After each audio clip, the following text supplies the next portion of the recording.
Hey everyone, I am so delighted to be back with Bridgette and Leanne, and it's my turn to kind of introduce the topic this week. So, I've been really thinking about the last two episodes. One of my jobs in the Three OGs is to edit the podcast, and so I get the joy of listening to it twice, which is really fun. And I've been thinking about Leanne, the episode where we talked about our ecosystems and all the things that inspire us and shape us. And then in our last episode, B led us on a conversation around visibility and sharing our work. And I sort of feel like I'm maybe doing a combo deal, wrap uppy type thing, but I think we might touch on both of those things in this conversation. So, just to give you some context, like I'm currently spring cleaning my entire coaching business. I'm organizing updating all the pages on my website and all the back end stuff and reorganizing my work to really focus on self-belief school. That's kind of my thing. And that's been driven by this huge desire to sort of simplify what I do and really stand in my work. It's been 12 years and I'm finally feeling like maybe I do know what I'm doing here. And it's probably no coincidence that in this while I'm living back on the motherland of Aotearoa, New Zealand. There's a lot going on around that after 25 years of living in the UK. Also, my whānau, family, my sense of belonging, all of that is kind of here. And there's a concept from the Māori culture, which is really with me at the moment, and it's called Tūrangawaewae. And tūranga is your standing place, waewae are your feet. So it's often sort of translated as your place to stand. And in Te Reo, in the Māori language, Tūrangawaewae is kind of anywhere that we feel empowered, connected, that sense of belonging. And the idea is that your place to stand kind of fortifies you to take up space in the wider world. So it's these external, foundational places. And for Māori, this is the marae, which is a ceremonial gathering place, a meeting house. It's where our ancestors are present. It's where we eat and share and laugh and cry and do all those things. It's also the rivers, the mountains, the land that matters to us. I'm thinking about your estuary, Leanne. And we are sort of fed by these spaces. They help us to grow and learn and kind of become ourselves. And Tūrangawaewae is also an internal space. So it's our history and experiences, the stories we tell, what matters to us, what we value, our preferences, opinions, beliefs. I guess for us, our coaching philosophy. And it's also what we don't believe, what we don't value. So it's all the things that help us to kind of become. And it's completely unique to each of us. Like we all have our own place to stand. So I've been really thinking about Tūrangawaewae, our place to stand for all of us coaches, the foundations, what has shaped us, what continues to shape us.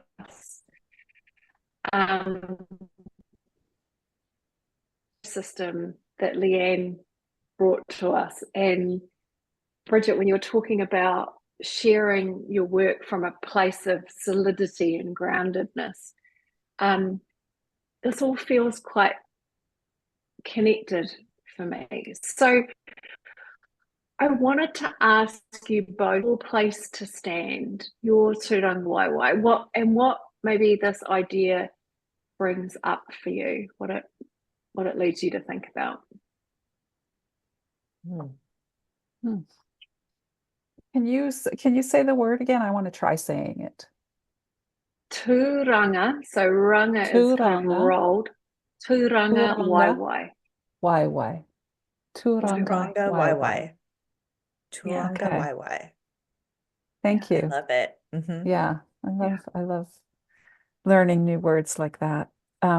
Because they capture. I think of Wade Davies when you share an interesting word. This is kind of a tangent, but Wade Davies is this anthropologist who lives here in BC, but he's also quite well known. and he talks about how language contains, yeah, you know what I'm talking about, right? Like it contains a whole like universe in it. And so when we learn a new word like that, and you're trying to tell us what it means in English, but of course it probably means so much more than what you can even convey. Yeah. Yeah. Yeah. So It's like I also think for me, it's helping me like access this. I mean, the thing about living in Aotearoa is the Maori people are just like, look, this is the only place on earth where we get to speak this language and live these concepts. And there is this huge like groundswell of generosity around it. Like there is a sense that it's never been gatekept at all. yeah, It's very much open, and I kind of love that, you know. yeah, So yeah, so it is for me. It's like the gateway into the culture, the way that what matters to us yeah, as a country. Yeah. yeah. Cool. Well, I have some thoughts, but Bridgette, I don't want to. No, I'm gonna go after Okay. you. So, okay, so this is the thought, the thing that popped up for me, which I actually, um, we had been talking before about how people who drink wine and are really into wine talk about and I might not be pronouncing this right, but the terroir of the wine, the ground that it's grown on. But then I was actually reminded of this workshop I did years ago, where I asked everybody to bring a tablespoon of local honey it was a virtual Zoom, like wasn't Zoom back then, but it was whatever. It was a virtual experience. But I said, come with a local honey, like go to your farmer's market or wherever you can and find some local honey. So then I started off the workshop where we each took a taste of this honey. And I said, we all know that what we're tasting is honey, yet every single person on this call, and there must have been about, I don't know, 60 some people on the call, every single one of us has a different taste in our mouth right now. But we all know it is honey, but it's very, very specific to the flowers and the nectar and whatever has grown in the place where you live. And so that's what popped up into my mind as you were talking, Sass, is this idea of like, like we can recognize something called coaching, but it has a very different flavor for each of us if we are bringing ourselves to it and bringing all the flowers that we've gathered nectar from to it. So I love that. It's a little less grounded than your than your idea. It feels so grounded to me. Because okay. that's the beauty of bees, right? Is that they only have a 2-mile flying radius. So it is absolutely that, yeah, that's their place to fly, right? Yeah. Right, I love it. right. Yeah. Yeah. So I love that idea. Yeah. The thing that makes me also think about what you're saying is the idea that we're ingesting something, right? And so our own biology and taste buds create the flavor sensation that's going to be totally unique to us as well. So even if you were living in the same place and tasting the same honey, it would taste different. And you can't really describe that, you know? So yeah, I hadn't thought about that. That's true. Yeah, I like that. Yeah. And that makes me think about, like, all of us have been through one of our coach trainings we all share in common. And yet the way we ingested that, we integrated it into our systems, if you like, and then I hesitate to use the word regurgitate, but you know what I'm saying. But the way we kind of then go on to share that's totally unique to us as well. Yeah. That's what it made me think about is how, and at the beginning, how you may be less conscious of what you're taking in and what you're repeating, right? So like I still talk to people and work with coaches who trained through that methodology. And one of the things that was said back then is like, you know, if you don't get the transformation in the first 20 minutes, you're not doing it right. Oh God. And so that is not something that I had. So as I became more conscious as a coach, as I started to feel my own Tūrangawaewae, did I do that reasonably? Beautiful. Yeah. As I started to feel that in myself, that was not something that I wanted to take with me, because for me, one of the things that I value is I feel like people come and they need to decompress. I have one client who we were just talking today, and English isn't her first language, but she's just lively and funny, and she'll say, "This is my blur," and it just means like her blah, but it's her blur. And I love that, because people need to take between, honestly, like 5 minutes and a half an hour to just sometimes share. And I value that because I can just watch people decompress. They need to share what's on their minds and hearts. And what I'm doing is I'm listening as they're sharing, and I am making connections. You know, I'm sort of, you know, things are jumping at me. 100%. Yeah. And so it's not like this is wasted time or this is not good, you know, and that we have to interrupt somebody. There was a lot of that. You have to interrupt somebody, and I just look at a lot of that really differently. So I think another piece of this is to be really conscious about what, and not just keeping things and perpetuating them because that's the way that you were taught. You get to decide, like, hey, this doesn't work for me, or I like to do it this way, or I don't like that particular tool, or whatever. And that's a really important part of the process. And it's so funny how this intersects with what I've been thinking about this week is disillusionment, because I'm doing a little thing next week on disillusionment. And when I started to think about it, I mean, it can be such a heavy subject, but the way that I'm looking at it is exactly related to this, is that disillusionment is part of your growth. And sometimes it can be very shattering and very big.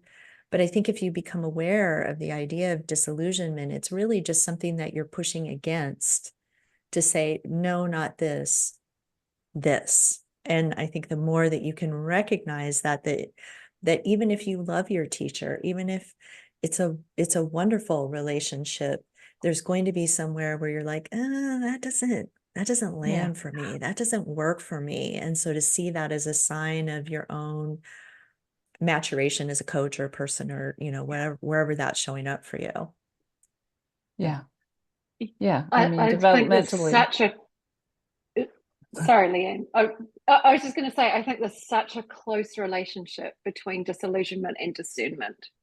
Yes. Well, and the gift of disillusionment is discernment. I think it's a sign that your discernment is coming online, and that we need to share this in the show notes, Bridgette. So that can, I mean, it can be listen, an incredibly painful process. Like there's times where I've been completely shattered by my disillusionment. If you're leaving a religion or a cult, or even coming out, or there are times where that is really intense, or just to bring it, you know, you followed a coach or a teacher in personal development or spirituality, and then you found out, you know, that they're incredibly problematic. Like these can be really painful breaks, but they're incredibly formative. And I want people to recognize that, because I think a lot of times people come to that disillusionment and they make themselves wrong for seeing something that maybe not everybody else is seeing yet, or will ever see, or may not choose to see. But, you know, you do, and you have come to the end of that paradigm, and what awaits you is something new and something that's more uniquely you. something that you, so the ground that you stand on is partially formed by the shit that you're not going to put up with anymore. And I think that's really important. And then there's all this, the beautiful pieces too, you know, like the soil, like what nourishes, you know, as you're talking about terroir, I'm not even, that one feels harder. The French feels harder. Yeah. You know, but it's like what nourishes you in your business as a coach, as you're working with people, what gives you life, what nourishes you. It's like all of that forms this thing of who you are in this work. Mm-hmm. Mm-hmm. Good stuff. Yeah, I mean that's the, you know, it might be called in some, like in Jungian psychology, for example, that's part of, like you said, maturation, but even more specifically, the individuation process. Yeah. Where you are becoming, you know, uniquely yourself, and you are more invested in that than you are in belonging to the group. Yes. And Mm-hmm. that's a tricky place, Yeah. because there Yeah. also can be a lot at stake Mm-hmm. when you decide to leave the group, or you can't abide this teaching, Yeah. this method. It's so Yeah. interesting that we landed in this place, but I think it's really important to emphasize that this is a natural part of the process. And I think the more Huge. that people can be aware of that, the less painful it will be for them. That, hey, this is just a natural part of what happens, but there are times when you have to leave things behind Mm-hmm. that don't serve you anymore. And again, just to become conscious, like times change and ways of teaching change. Like I even just think of how prevalent the law of attraction was, like when I first became a coach. Um and there's I mean, to me now, like none of that really resonates for me. But it may resonate for other people, you know, and that's totally fine. But more to point out, like there's also larger societal shifts that happen, you know, away from the individual and more to the collective, or a societal shift to, yeah, just being less individualistic and more invested in the group. And then the teachings and the methods kind of change as a result of that. And then you'll see things come back around again, because that always happens too. Yeah. And I don't want to be cagey, because I want to actually say, for people who might not have heard our previous chats, that the coach training that we all have in common is Martha Beck coach training. And so when we say, that's what we're talking about, and we're not avoiding saying that. And then there was another thing that I can't remember, but yeah. So that's you know, that's the thing that the three of us all experienced. But yes, as Sass said, we all experienced it probably quite differently. Oh, what was I going oh, I know what I was gonna say. The perils of being 58.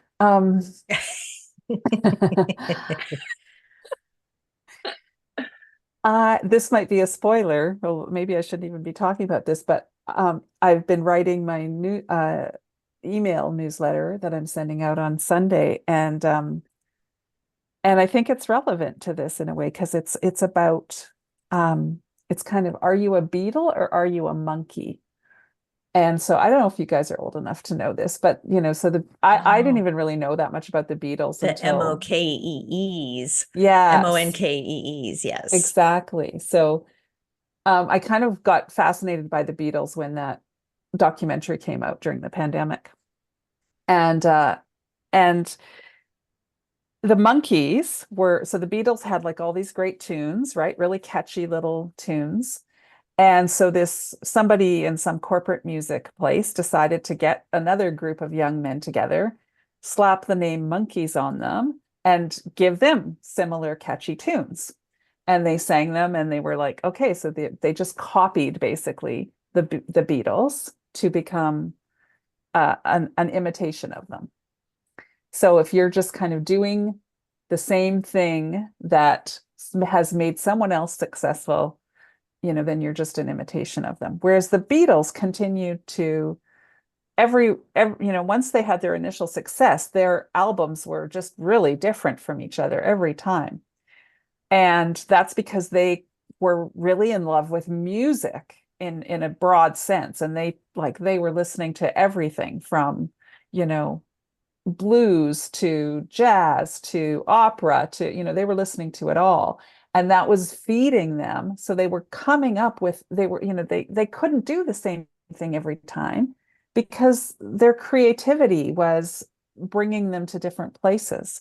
And so that's sort of how I've been thinking in the last, as I was writing this. I was like, if you are taking a coach training of some kind, or if you are, following someone, think of yourself as a beetle, not a monkey. Think of yourself not as just going in to imitate them or to follow their formula. You don't want to be formulaic. You want to be creative.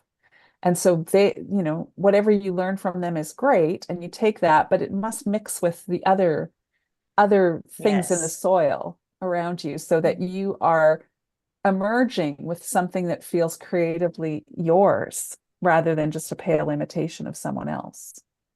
That's when I get really excited when my coach clients start doing that, and they're like, oh, I just want to create something, and it's a little bit of this and a little bit of that, and you're not always going to get there right out of the gate, but I think that invitation to try different things and move away from, if there was like any orthodoxy in your coach training or the way that you thought you had to approach it, you can move away from that, and you can experiment, and you can try new things that will eventually, and if you find yourself fascinated by certain avenues, and maybe you're not ready to bring it into your practice yet, but you're exploring it, and that, like you said, that creativity is so fun. And I think just giving people permission to do that, and to play and try and experiment and follow threads and see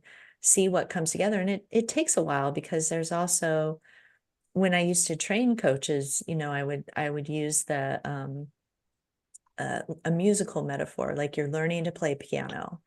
And so when you first learn to play piano, it's really good. You play the piece as it's written on the music, and you learn to read the music, and through that, you start to learn how the music comes together. Maybe you start to study theory, or you get underneath. But first you're playing the notes, you're going to tap out some hot cross buns or whatever. And that's perfect. Like, that's part of the process. But then as you begin to internalize the music, you find yourself with theme and variation, and not freestyling. I can't think of the improvising.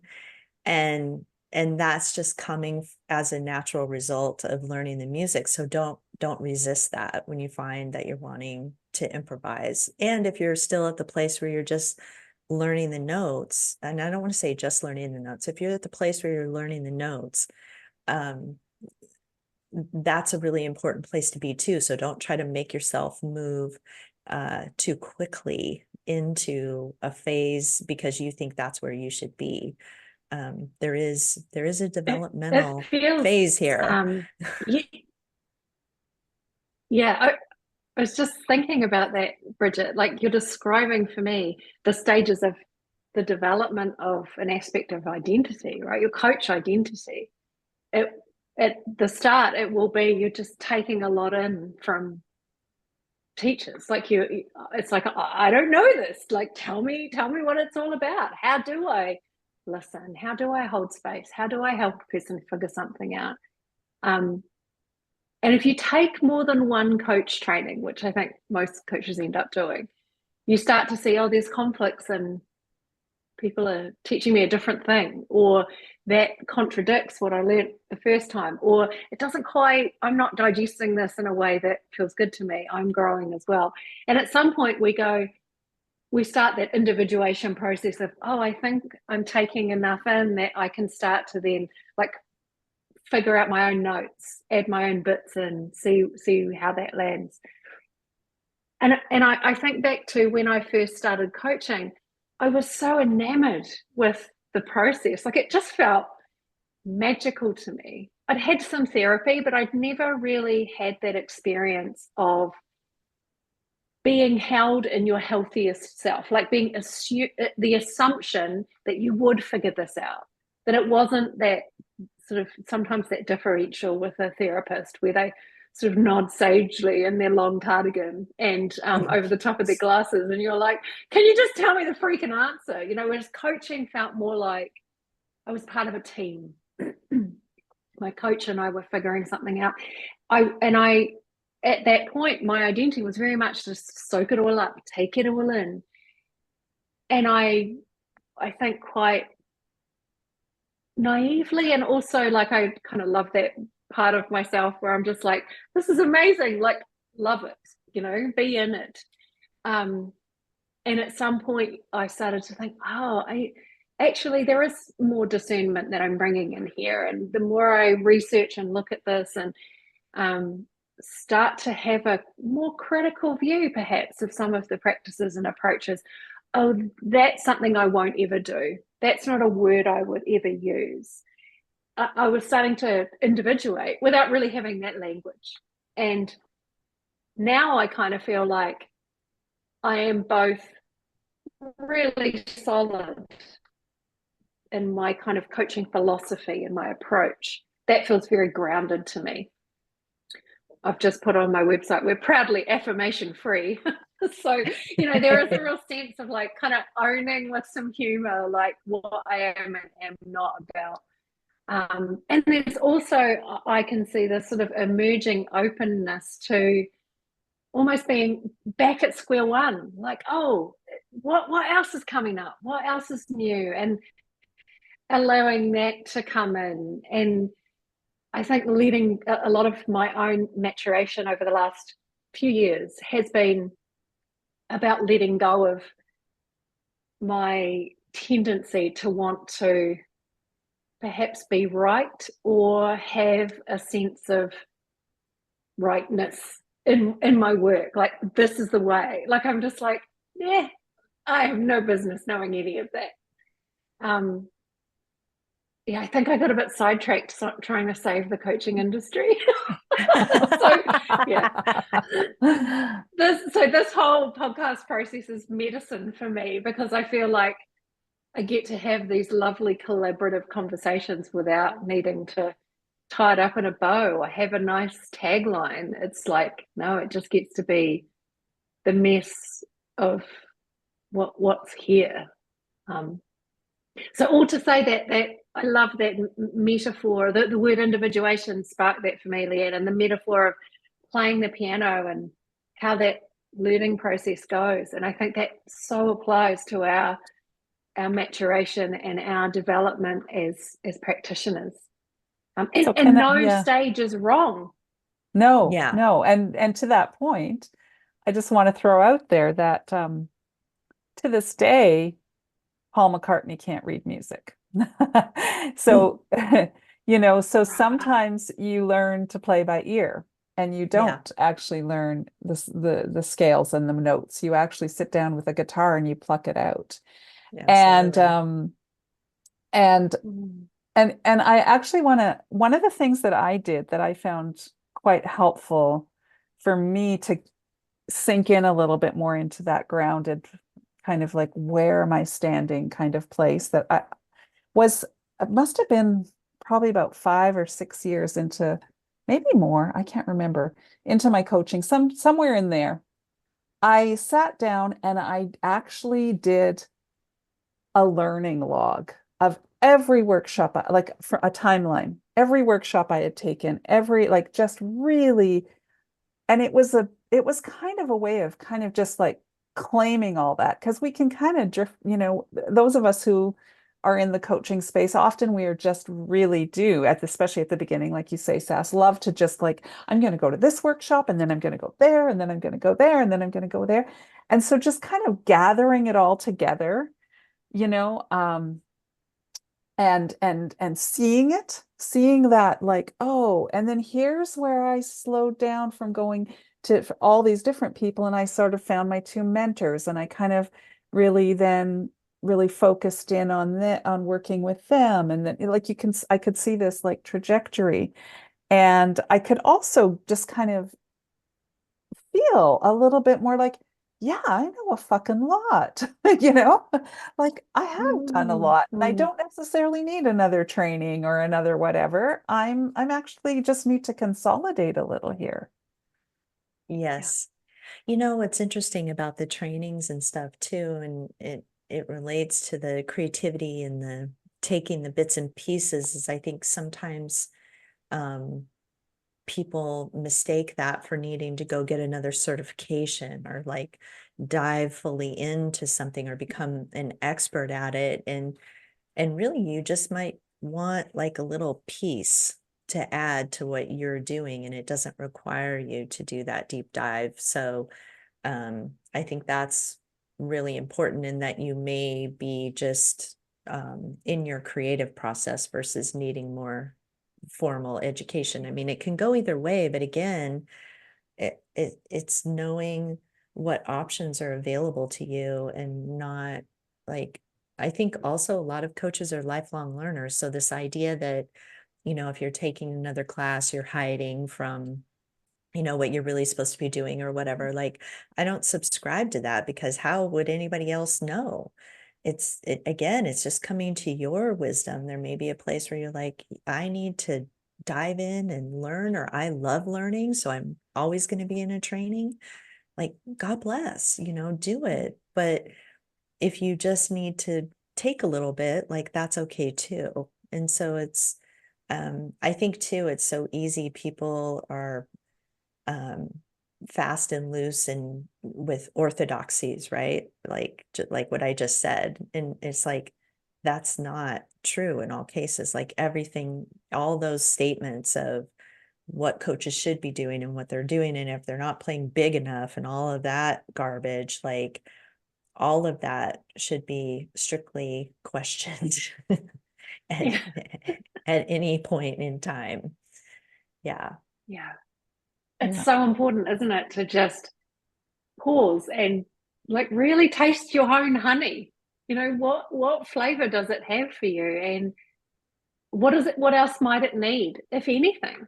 Maybe you just need to sit and taste it for a bit. Yeah. Yeah. And maybe while you're sitting and tasting it, like I honestly, maybe this is just me, but I feel like a really big helpful thing to being grounded is to literally lay on the ground. Like, and by that I mean like go find like either find a park, find a backyard if you have a backyard, find a tree that you can befriend. But just kind of really get earthy, get in contact with the earth in some way, and let that Mother Earth is holding on to you. Let that gravity sink into you, that like you are being held by this planet, by this Mother Earth. And so this when you said the word fortified, Sass, I just loved that. I was like, gosh, that's a gorgeous, like, where do you stand that fortifies you? Yeah. And so like, where do you literally stand that fortifies you? Yeah. I love that. And I think that's the beauty of te reo, is that it is always the literal and the figurative. Like, it's the literal place to stand, and kind of like, who are you while you're standing there? Which those, sort of dual meanings are everywhere, which is gorgeous. Yeah. That reminds Hey, me just Oh, sorry. Sorry, go ahead. No, go ahead. I just the way you just said that reminded me of and I will get this wrong, but there's a book called The Old Ways by Robert McFarlane, in which he says, "What does this place know of me that no other place knows? Mm. And what do I know when I'm in this place that I don't know anywhere else?" That gives me goosebumps. Yeah. Yeah. Yeah, I feel that deeply. Yeah. I'm so glad I get to stand with you two. Like, how fun. Same. I love this conversation. I know we're going to carry on with these themes as we continue to chat. But Bridgette, we had a question come in on our fancy new email address. We And did. we wanted to take a few minutes to respond. So I think we have Stephanie from Seattle. Stephanie from Seattle, and she writes in and says, how do you navigate a client that's hard to pin down? And so shall I say more? Because I felt like I know exactly what she's driving at. So I'll explain what I think this means is you have a client that speaks in generalities. So oh gosh, I can't even have an example, but it's like, I'm just really struggling at work, or I'm just giving like silly example, but I don't know what to do next, or I always feel unclear, but there's nothing to sort of grab onto. And so is that clear? Do you guys, have you had this experience? Are you okay? So one thing I've learned over the years, that a place where I think this can come from is it's also it can be a sign of trauma. So you want to be a little careful. I think sometimes people keep things high level and unspecific so that they can be safe. And it can, and they're not even conscious of it. And then beyond that, I'm not totally sure what drives it. Like, I'm not a psychologist or anything, but what I do is exactly what Stephanie said, is I perform what I call the pin down. And so I just am gently but persistently asking them to give me examples. Give me an example of not knowing what to do. What does that look like? Because what I find, and then I want to hear what you guys have to say, what I find is when the client is in generalities and we're not bringing it down to specific events that have happened in life, they become whack-a-mole. They're kind of moving around and you can't land because you're like, well, you know, you're trying to speak to something specific or engage specifically. And then it's like, well, no, it's like this over here. And so you're just constantly moving around. So it's really about gently but persistently, and I will let them know. I will say, you know, the way this works is if we can talk about a specific thing that will give us insight about the global experience that you're having, but we have to talk about specific things, because otherwise I'll just say we're talking in generalities, and that's not going to have we're going to have trouble getting into it and finding the juice. So I'm curious about if you all experience that and how you deal with it.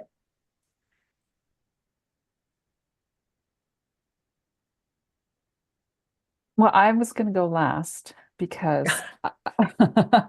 because as you two both know, I'll be totally transparent with our listeners here. When they said, "Do you guys want to do this thing where we put up a opportunity for people to ask us questions and then we'll answer them?" And I said, "No, I don't want to do that." And there's a few. Well, you know, Bridgette actually kind of touched on why I don't want to do that, is because I actually want to know more from Stephanie. I don't really like, this feels like a big general question to me. And Bridgette gave a great example of, how one could deal with it. But I think there's a danger in just doing a how to. How do I? And then we give an answer. And then it's like, I want to know where Stephanie's at too. I'm like, so what does that mean to you to pin someone down, Stephanie? Like, I'm really curious about that. And does that mean get them a result? Does that mean like, that's what I would have a bunch of questions for Stephanie that I would want to dig into a little bit more before I knew. So I'm always like, and so much of it to me also depends on the client. Like, what do I know about this client and where they're at? So something that looks like a perfect response to one client is totally the wrong response for another client asking the same thing. So that's a little bit why I'm trepidatious about answering questions, but I think it's a fun little exercise nevertheless to kind of see. I think it's helpful for other listeners to see what are other people out there struggle with it. And I would say, Stephanie, I bet you if you're listening, I bet you know more than you think about what you want to do with this person. And I would say, can you trust your intuition about what she needs or he needs or they need, and see what happens if you just go with that? So that's my answer. I love that. Or a non-answer. Yeah, and because I'm with you, like, it's like, oh, that wasn't enough context for me to respond. And I originally thought, is it a client who is evading coming to sessions, like pinned down as in they're just not there? So okay. And I love how we had these different interpretations of that question, which points perfectly to your point, Leanne. In either case, right, whether it's that they're not quite coming to sessions or when they're in the session, they're not quite, they're not easy to take into coaching. Maybe they're evading even being there, even when they're present. My steer would be, for Stephanie to really think about what's that like for you? Like, what does it bring up for you? And if it feels pretty clean, like if it's like, no, I'm just genuinely wanting to support this person and I'm struggling a bit. My steer is always like, name the dynamic for the client. Like, here's what I notice about our conversations in this space. What's that like for you? What does it remind you of, if anything?